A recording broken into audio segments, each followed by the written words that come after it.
नमस्कार दोस्तों, हमारे YouTube चैनल MS प्रजापति पर बहुत बहुत स्वागत है। तो दोस्तों, अमरनाथ मंदिर का इतिहास, महत्व और कहानी। अमरनाथ मंदिर भारतीय हिंदुओं के प्रमुख धार्मिक स्थलों में से एक है तथा ये भगवान शिव के प्रख्यात मंदिरों में जाना जाता है। भगवान शिव का ये भव्य अमरनाथ मंदिर जम्मू कश्मीर की राजधानी श्रीनगर से लगभग 134 किलोमीटर दूर है और समुद्र तल से 13,600 फुट की ऊंचाई पर बना हुआ है। अमरनाथ मंदिर और इस मंदिर की गुफाएं भगवान शिव और माता पार्वती की अमरत्व से जुड़ी हुई है। यही कारण है कि इस अमरनाथ धाम को तीर्थों का तीर्थ कहकर भी बुलाया जाता है। अमरनाथ मंदिर की गुफा बेहद रहस्यमय है, जहां हर साल बर्फ द्वारा भगवान के अद्भुत शिवलिंग का निर्माण होता है, जिनकी संरचना को स्वयंभू हिमानी शिवलिंग के नाम से जाना जाता है। अमरनाथ मंदिर की यात्रा जुलाई और अगस्त के महीने के बीच होती है तथा प्रति वर्ष लगभग 45 दिनों तक चलती है। प्रति वर्ष जुलाई से अगस्त महीने के बीच देश विदेश के लोग अपनी मुरादों के साथ भगवान शिव के इस मंदिर में आते हैं। आज इसलिए के जरिए हम आपको भगवान शिव के इस बेहद रहस्यमय मंदिर का इतिहास बताने वाले हैं। साथ ही साथ हम अमरनाथ मंदिर की पौराणिक कथा का भी वर्णन करेंगे।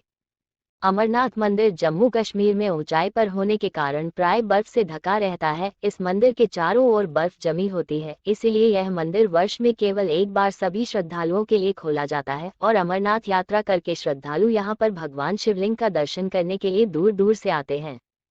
अमरनाथ मंदिर से जुड़ा हुआ इतिहास यह कहता है कि जम्मू कश्मीर में आर्य राजा भगवान शंकर के शिवलिंग की पूजा आराधना करते थे, जो कि बर्फ की बनी हुई थी। राज तरंगिणी के पुस्तक में इस शिवलिंग को अमरेश्वर यानी कि अमरनाथ कहा गया है। अमरनाथ मंदिर की गुफाओं में होने वाली यात्रा की शुरुआत प्रजा भट्ट ने की थी, जो अमरनाथ में आए हुए श्रद्धालुओं के लिए बहुत विशेष महत्व रखती है। अमरनाथ गुफा का इतिहास कहा जाता है कि इसी अमरनाथ मंदिर में भगवान शिव माता पार्वती को अमरत्व की कथा यानी कि अमर कथा सुना रहे थे। तब उन्होंने माता पार्वती को ये कथा सुनाने के लिए एक रुद्र का त्याग किया था, जिससे इस गुफा में आग लग गई थी ताकि कोई भी जीवित व्यक्ति या जानवर इस कथा को न सुन सके। लेकिन कहा जाता है कि जब भगवान शिव माता पार्वती को अमर कथा सुना रहे थे, तब वहां कबूतरों का एक जोड़ा था जो भगवान से उसे अमर कथा सुन रहा था। अमर कथा सुनने के बाद वह कबूतर आज भी अमर हो गए हैं और लोग मानते हैं कि वह अमरनाथ मंदिर की गुफा में अक्सर दिखाई देते हैं। हालांकि अभी तक इस बात की कोई पुष्टि नहीं कर सकता कि यह वही कबूतर है या कोई दूसरे, लेकिन लोगों की अपनी अपनी अवधारणा बनी हुई है। आइए जाने अमरनाथ की यात्रा कैसे करें, पंजीकरण कैसे करें। अमरनाथ गुफा की खोज से जुड़े ऐतिहासिक तथ्य। अमरनाथ धाम और अमरनाथ धाम की यात्रा भारत की प्रसिद्ध तीर्थ यात्राओं में से एक है। अमरनाथ धाम और उसकी यात्रा से जुड़े हुए बहुत सी कथाएं प्रचलित हैं।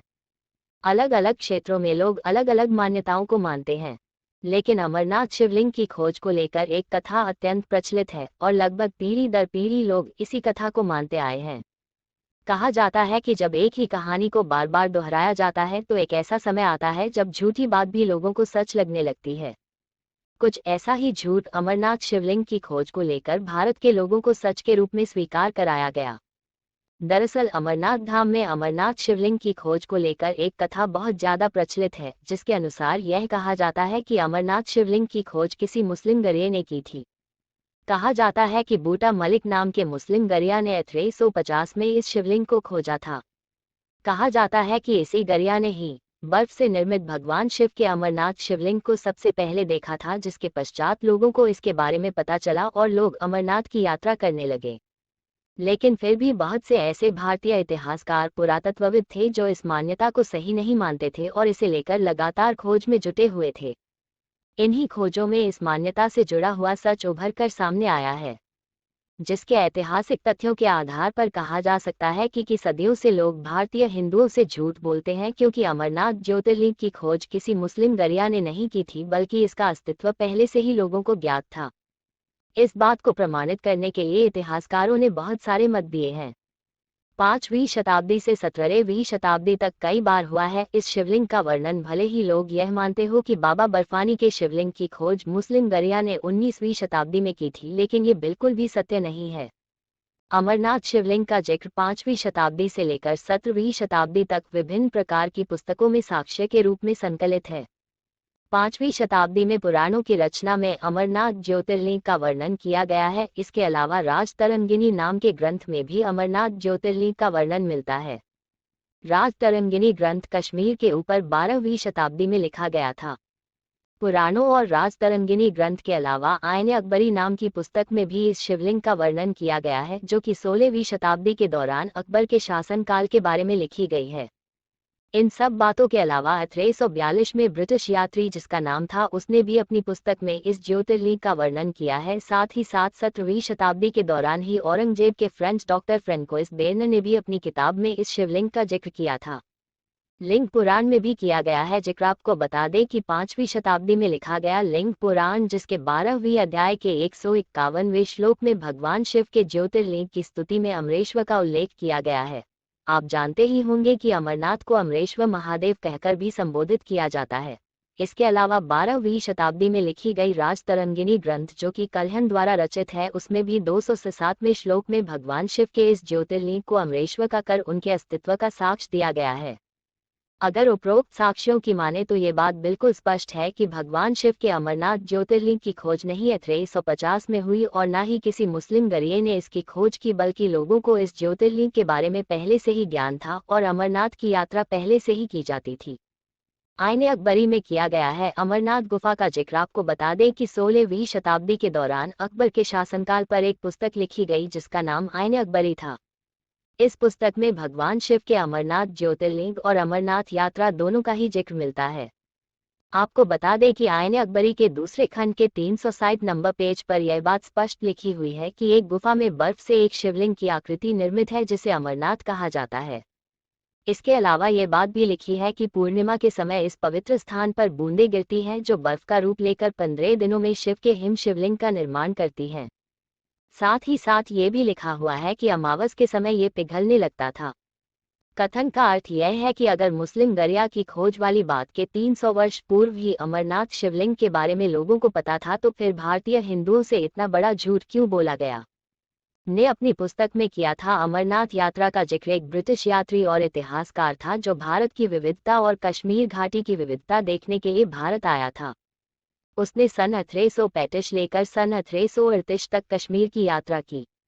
अपनी यात्रा खत्म करने के पश्चात इसने अपनी एक पुस्तक प्रकाशित की थी जिसका नाम था। इसके अलावा उसने अन्य सिर्फ सुकून से भी कई पुस्तकें प्रकाशित की थी।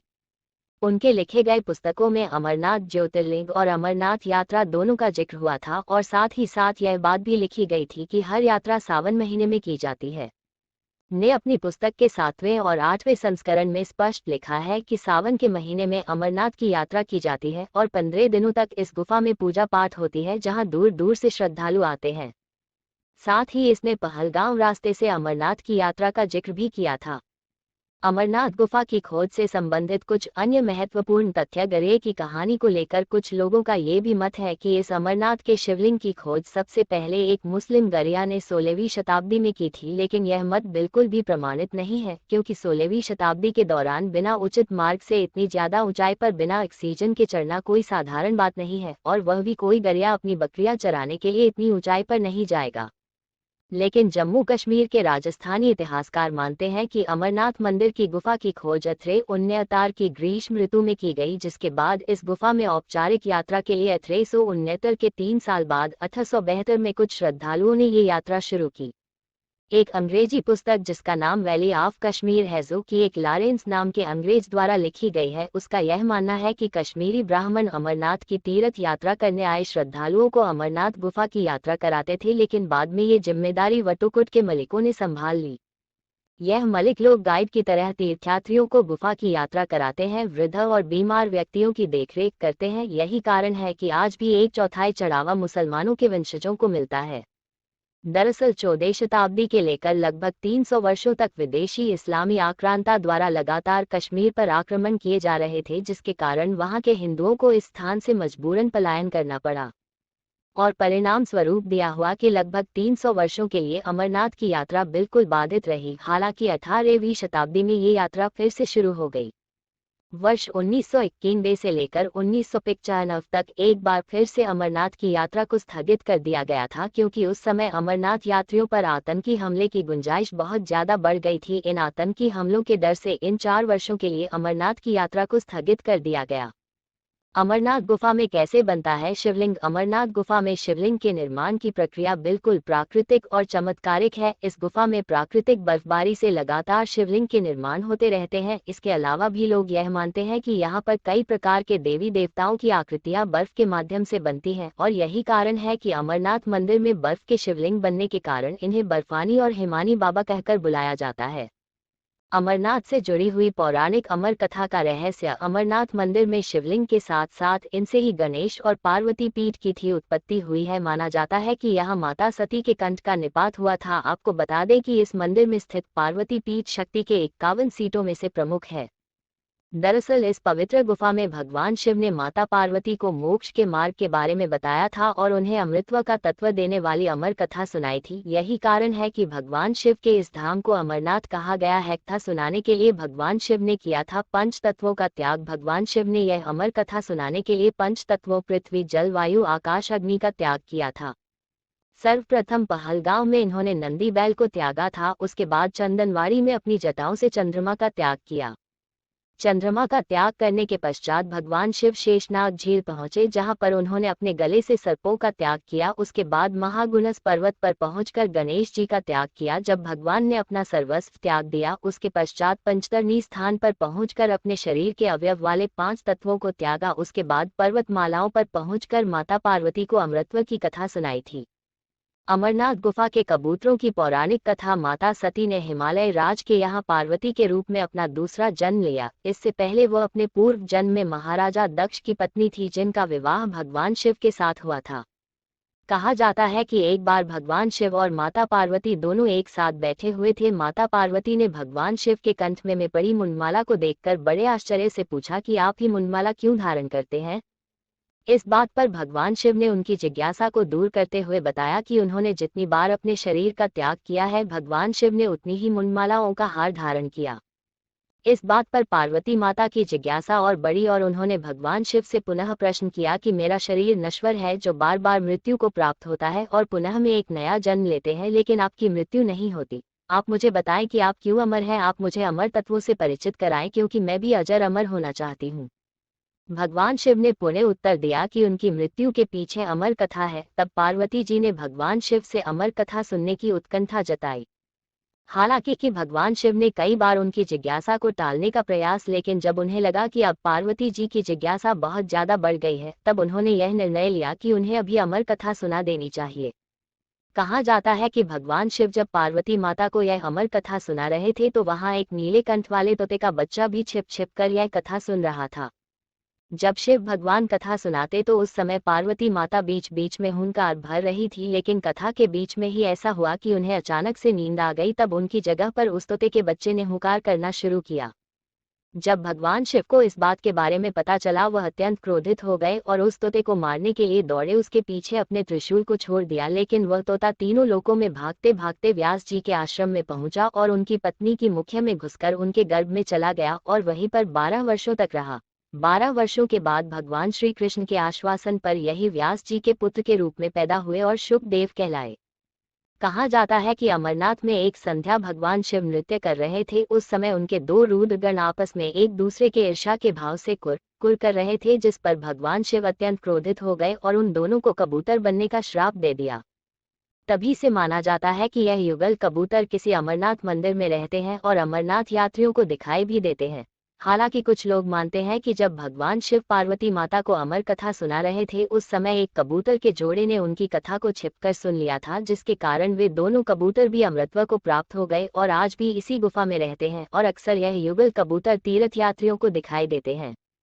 अमरनाथ मंदिर का महत्व और इससे जुड़े रोचक तथ्य। श्रद्धालु यह मानते हैं कि अमरनाथ मंदिर में भगवान शिव के शिवलिंग के दर्शन करने पर मृत्यु का भय नहीं लगता। कहा जाता है कि देवताओं ने मृत्यु के भय से बचने के लिए इस शिवलिंग की स्थापना की थी। अमरनाथ में प्रत्येक वर्ष बर्फ की वर्षा से शिवलिंग का निर्माण होता है। आश्चर्य की बात यह है कि इसमें किसी भी प्रकार की मानवीय कोशिश नहीं की जाती, बल्कि यह प्राकृतिक रूप से निर्मित होता है। लोग इसे भगवान शिव का चमत्कार मानते हैं। इस मंदिर में भगवान शिव की प्राकृतिक लिंग के अलावा और कई सारी आकृतियां की बनती हैं, जो बहुत सारे देवी देवताओं से मिलती हैं। 3 अमरनाथ मंदिर में केवल भगवान शिव का शिवलिंग ही नहीं, बल्कि इसे 51 शक्तिपीठों में से एक प्रमुख शक्तिपीठ भी माना जाता है। 5 लोग मानते हैं कि अमरनाथ के दर्शन करने से संगम प्रयाग के अपमान से 100 गुना ज्यादा पुण्य प्राप्त होता है और अकाल मृत्यु जैसे दोष भी कट जाते हैं। साथ ही साथ इनके दर्शन करते ही लोगों के मन से मृत्यु का भय समाप्त हो जाता है। अमरनाथ के शिवलिंग का निर्माण कैसे होता है? अमरनाथ शिवलिंग की खास बात यह है कि इसका निर्माण प्राकृतिक रूप से बूंद बूंद टपकते पानी बर्फ में परिवर्तित हो जाता है और इससे ही शिवलिंग का निर्माण होता है। अमरनाथ की चढ़ाई कितनी है? पहलगाम से इसकी चढ़ाई 34 किमी है। यहाँ से चढ़ाई करने, यात्रा व दर्शन करने में 5 दिन लग जाते हैं। अमरनाथ का शिवलिंग कितना ऊंचा है? लगभग 12 फीट ऊंचा शिवलिंग बनता है। अमरनाथ की पवित्र गुफा कहाँ है? अमरनाथ जम्मू कश्मीर राज्य में है। इसका पहला पड़ाव पहलगांव है।